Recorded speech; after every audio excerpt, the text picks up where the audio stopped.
Hello, bonjour, je vais parler de Meghan, la duchesse de Sussex. On va parler de chiffres, on va parler de son émission With Love Meghan, c'est-à-dire avec amour Meghan.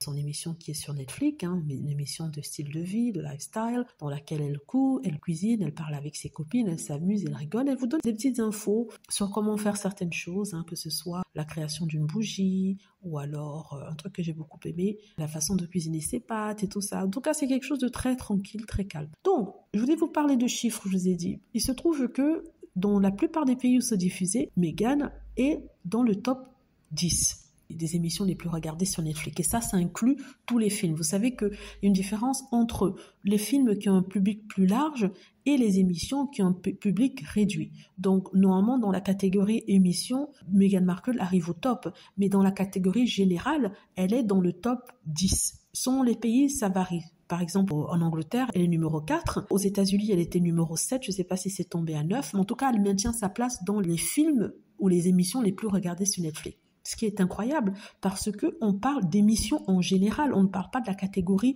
style de vie ou alors cuisine, parce que ça a sa propre catégorie. D'ailleurs, je crois que c'est la seule dans le top 10 de toutes les émissions les plus regardées sur Netflix qui est une émission de cuisine, de style de vie. Vous voyez, donc il ne faut pas perdre en vue ça. Donc ce qui se passe maintenant, c'est que déjà, on nous a dit que près de 2 500 000 personnes ont regardé l'émission de Meghan. Peut-être je me trompe, c'est plutôt 2 millions de minutes qui ont été regardées. Je vais confirmer ça plus tard, mais il me semble que c'est 2,5 millions de personnes qui ont regardé l'émission de Meghan sur Internet, sur Netflix, n'est-ce pas? Et ce qui est un très bon score, un très très bon score de façon générale par rapport à toutes les émissions qui sont sorties. Vous voyez?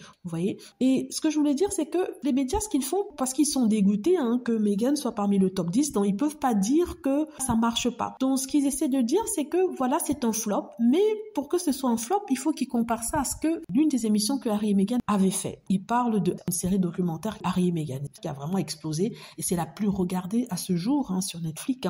Ça bat toujours les mêmes records. D'ailleurs, les gens, grâce à la nouvelle émission de Meghan qui vient de sortir, sont encore allés regarder Harry et Meghan, ce qui fait que ça bat encore des records. Alors, donc ils comparent ça à ça pour dire que, mais non, Harry et Meghan n'ont pas fait la même chose que leur dernier documentaire, donc pour eux c'est en quelque sorte un flop. Où est-ce que je veux dire? Ce n'est pas un flop, puisque c'est parmi les top 10, mais ils comparent à ça pour pouvoir apposer cette mention de flop sur ce projet-là, pour qu'après, ils fassent des raccourcis dans toutes les émissions qu'ils font pour dire que non, c'est un flop. Ils n'ont rien pour justifier ça. Ils vont chercher quelque chose qui n'a rien à voir. Harry et Meghan, c'est un projet spécial, un projet qui était pour un public plus général. Le projet de Meghan, With Love Meghan, c'est pour un public plus spécialisé, celui qui aime la nourriture, celui qui aime le style de vie. C'est pour les femmes. Il y a certains hommes qui aiment regarder ça, mais la majorité des personnes visées pour ce genre de documentaire, ce sont les femmes. Alors que Harry et Meghan, c'est un programme qui touche tout le monde, qui est intéressé par le drama, par l'expérience des gens, les interviews. Et à l'époque, c'était quelque chose d'incroyable et d'explosif. Donc forcément, ça va battre tous les records. Vous voyez ce que je veux dire?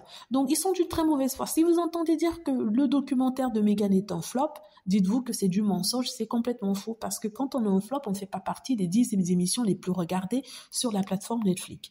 Aux États-Unis, numéro 7, la dernière fois que j'ai regardé, peut-être qu'elle est maintenant entre 9 et 10, je ne sais pas.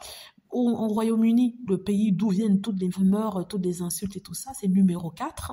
La dernière fois que j'ai regardé, c'est-à-dire hier. Donc, on attend. Vous voyez que la raison pour laquelle ce n'est pas un flop, c'est parce que les tabloïds et les médias ne se mettent pas à hurler à tout va. Oui, c'est un flop, c'est un flop, c'est un flop, comme il aurait fait si vraiment ça n'avait pas été parmi les 10 émissions les plus regardées sur Netflix. Donc, il ne faut pas se laisser manipuler. En fait, c'est ce que je voudrais dire. Dites-moi ce que vous en pensez. J'espère que vous aimez la vidéo. N'hésitez pas à cliquer sur like si c'est le cas, à vous abonner pour plus de vidéos et à cliquer sur la petite cloche afin d'être averti lorsque je poste une nouvelle vidéo. Merci.